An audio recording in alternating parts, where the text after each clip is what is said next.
I've been on here the last couple days doing a couple periscopes called "Don't Let Your Kids Beat You Up," and I thought they were kind of fun. Seemed like a lot of people thought they were pretty fun too. Just the whole. The first one was "Don't let your kids beat you up," like out of bed, and the next one was "Don't let your kids beat you up," and it was a tool to help your children talk to you in a much healthier way, and how you can correct them and help them without, in a good way as well, to help you stay calm and provide the tone of voice, the emotional state you actually want your kids to give to you. So it's pretty fun. They're obviously gone from here, but I did post them on YouTube. I'm working on ways to capture these better and collect them, but both of those are on YouTube if you want to see those. And hey, I think we're going to get into it. I've been going on to just the places people ask me questions. I have children's pastors that ask me questions. I have parents that ask me questions. I have other pastors who ask me questions. Hey, New York City. And so I've been just sitting here going through some emails the last hour or so, and some questions from different platforms and different places, and wanted to answer one here. It's one of my favorite things to talk about, actually. It's one of the things I think people need to understand the most. I have such a high value for family, but I also like to work hard, and I am a busy person. And I know if you're watching this and you have kids, hey Canada, if you have kids and you have a job, you're busy, and the more kids you have, the more busy you are. So I wanted to give something. One of the questions was, how do I balance life and ministry? And so the tip I'm going to give you, the thing I'm going to share, is not just for people who are in ministry, it's for people who do life and sometimes feel busy. So here it is. It has to do with email. Email is kind of a crazy thing. I want to give you a statistic I just read. It is from research done by the Future Work Center. They conduct psychological research on people's workplace experiences. And I just read this article, so this is what they found. They found that two of the most stressful habits are these: leaving your email on all day and checking your emails either early in the morning or late at night. Now, why is that something I'm saying for how to balance life and ministry, or how to balance life and work? Because email can throw you off balance so fast.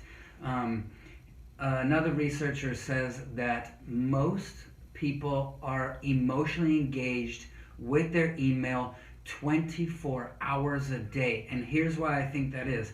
Because we have our phones set so that anytime there's an email, we get a notification that pops down. This is not my phone because you're on my phone, but we get a little notification that pops down and tells us there's an email.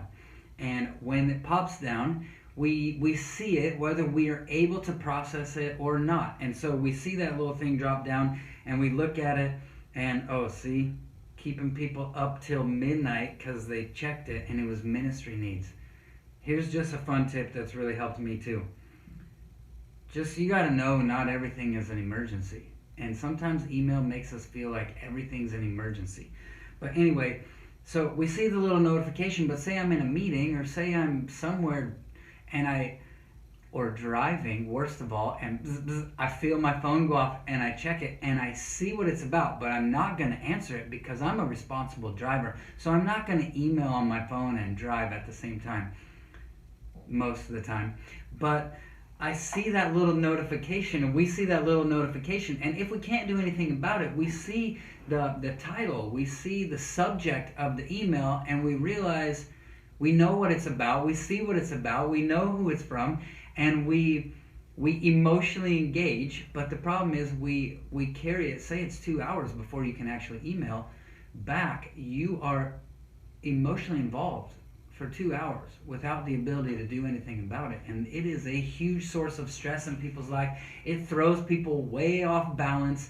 And here's the thing too. If you're at home and your phone is bzz, bzz, all the time, and people are emailing you from other time zones, other places, and you're getting email and your notifications are going off, and you're trying to spend time with your kids, you will not balance your life and your work, or your life and your ministry, or your life and whatever it is that you do. You will not balance them well if those notifications are pulling you away from your family emotionally. Your phone is emotionally calling you, dragging you into it when you're trying to be with your kids and your spouse. And that's why I think emails don't help you balance life very well.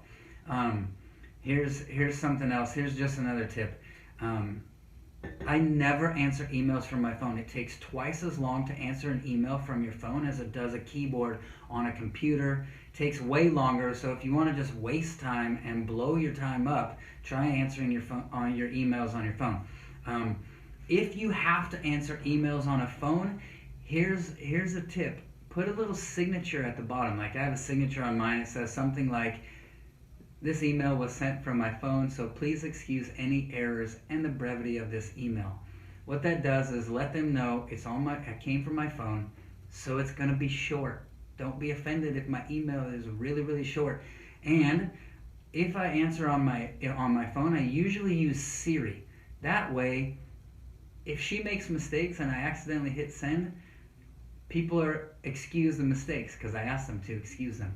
But if you can't answer it on Siri, it's probably way too long anyway. Save it for your keyboard. And here's the last final tip about email balancing your life is check your emails less. If it's not notifying you, you'll get all your emails when you check them, but only check your emails if you intend to process them. Some of the biggest managers on earth who train people to manage and work well and work healthy say you should only check your email twice a day, and when you check it, process them all. That way every email gets an answer within the day, and people love that. You're not sitting around forever on these emails, and you're not sitting around forever on email, and you're not emotionally engaged all the time. You're only involved with them when you're going to do something about them. Oh yes, do I think that social media notifications have the same influence? Yes, of course, and they're probably worse than email. I would say turn those off as well. You know what else you can turn off is the little number. So on your phone, where like I have friends whose phone, I look at their screen and the email says like 3,000 some. I have a friend that says like 30,000 emails. He's just never gone through them. And for me, when I see that number, I feel stress. I struggle. And so I turn those off as well. So I can't see how many emails are waiting for me. I don't get notifications from things I really don't want. Certain social media ones I turn on because I want those, and I don't get tons and tons of notifications. Other ones I just turn them off. But hey, hope that helps. Busted. Rod, gotcha. I hope that helps you. That's one way I balance life and ministry. It's one way I stay sane in a very full job and a family that I want to have as my priority number one without dropping the ball at work. Oh, here's a question. Is there only a certain time of day you check your emails and Facebook notifications? It depends on what you want to do, but for me, it's best to do it a little bit right before lunchtime, because then if people have emailed you in the morning, right before lunch, you're replying to them, and then that gives them a time in the afternoon to reply them. And if you work a 9 to 5, I would say check your emails for a half an hour, like 11:30 to 12. And then check your emails 4:30 to 5. So you're checking your emails right before lunch and right before you leave. So that way, when you leave work, everyone has a response. And when you go to lunch, everyone has a response. And everyone, every day, is getting a response.